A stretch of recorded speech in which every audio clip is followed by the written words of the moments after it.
Shabbat Shalom everybody, and thank you for joining me for this sermon on Shabbat Nachamu, the Shabbat after Tisha B'Av.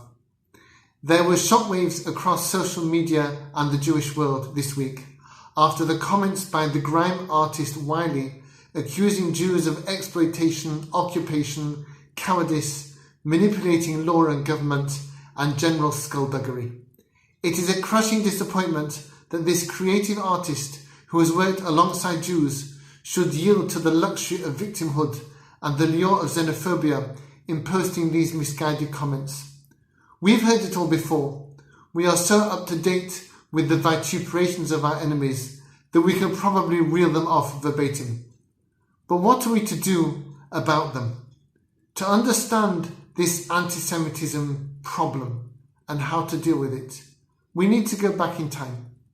The Torah describes Abraham, father of the Jewish people, as Avram HaIvri, which the rabbis explain in the Midrash to mean on the other side, since Aver, the Hebrew root of the word Ivri, means on the other side.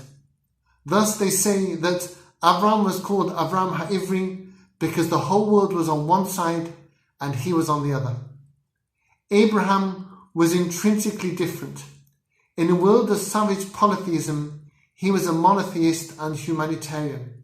He nurtured his difference, proclaimed it, and wielded it for good.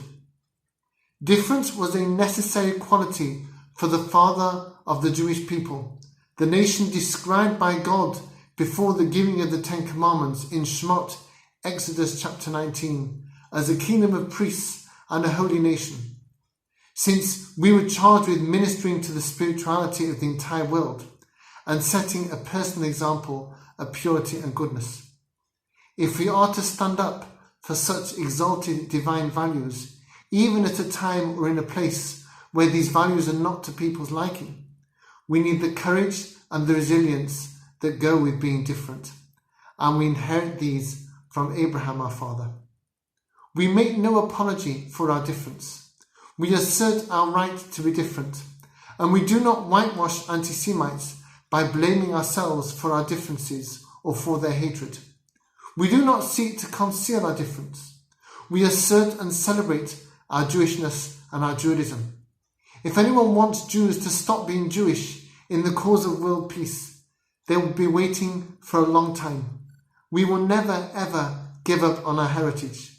We will never betray our history, our ancestors, or our God. More, we demand of the world that our difference be respected and celebrated, as we respect and celebrate others' differences, remembering that our varying perspectives and priorities can enrich us all. Pirkei Avot teaches, Ezehu Chacham, Halomed Mikol Adam, who is wise, one who learns from everyone. We seek out and celebrate wisdom in all peoples, and invite others to do the same in their approach to us. But we are aware at the same time that difference can, in certain people, catalyze hatred. There are those out there who are not wise or gracious enough to accept difference, who begrudge difference its very place in the world, and blame difference and those who are different for all their problems and failures. How do we address this? Perhaps we Jews underestimate the power of our own difference. God gifted to us the power to be different and charged us to use it like Abraham did, like the Torah said, to be shining examples of goodness to whom the rest of the world can turn for inspiration and guidance. Tisha B'Av is a reminder of the catastrophe that befalls us when we fail to realize our difference in the right way. When we fail, God destroys our temple, scatters us across the world, and allows the harsh school of exile to call us to our senses and return us to our roots. This Shabbos, the Shabbos after Tisha B'Av, presents the flip side of our difference, reminding us of what it is really for. Our Torah reading this week includes the Ten Commandments, a recollection of the moments when we were consecrated as the people who are to be different in the cause of goodness.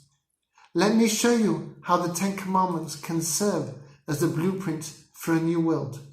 The first 3 commandments teach the world that God reigns supreme, that He is behind every event, and that we have nothing and no one to fear if we love and respect Him. Through Shabbat, the fourth commandment, we can teach that He made the world as a place for holiness, justice and compassion.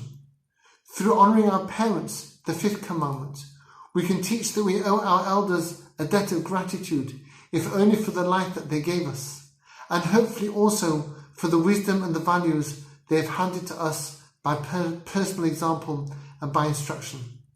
We can teach through the second 5 commandments, numbers 6 to 10, that every human is made in God's image, that we have to respect them, their relationships, their property, and their right to justice. This is where Jewish difference finds favour in the eyes of the world. We need not accommodate or adapt our Jewish life. We need not rob it of its spiritual glory and beat it into a form that matches what is ever currently in vogue. Rather, through the 10 Commandments and the other 603 as well, through every letter of the Torah, we can make our difference count and dazzle the world with the human greatness that we model through our Judaism and that we seek to share. This is the Jewish power to overcome anti-Semitism. Jews who are living fully as Jews, imbued with the purity, wisdom and kindness of Torah, would be loved and respected by all. Anti-Semitism would be inconceivable in a world graced by Jews living up to their Jewish mission. We have yet to realize fully this glorious vision of our Jewish difference, but we can work towards it whenever we wish.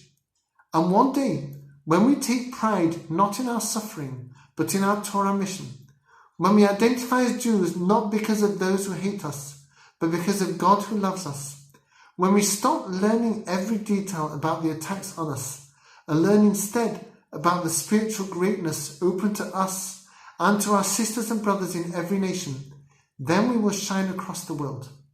We will be beloved by all.